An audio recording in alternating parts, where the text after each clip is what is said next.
The Bendigo Historic Reserve near Cromwell in central Otago was formerly one of the most productive gold mining areas in New Zealand.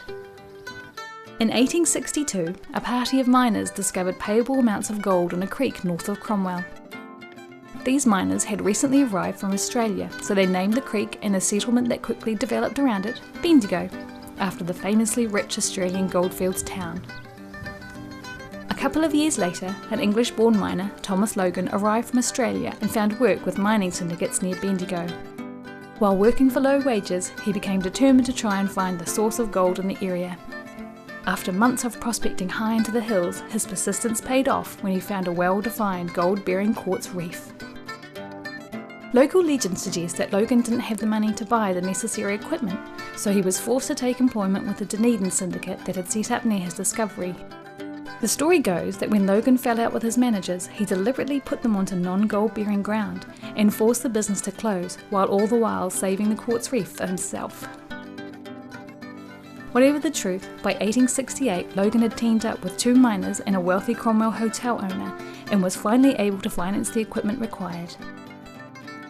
The investment was a wise one.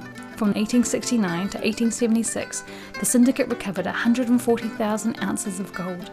Today, that'd be worth more than $200 million, making returns from the Bendigo area one of the greatest fortunes ever made in New Zealand's mining history.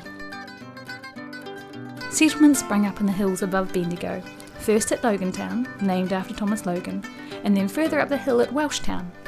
Soon the landscape was dotted with an array of miners' cottages, hotels and general stores. As for Logan, he sold up his share of the company in the mid-1870s and moved back to Australia a rich man. In 1894, Logan retired back to Dunedin, where he passed away in the Dunedin Hospital on the 12th of August 1897, aged 61.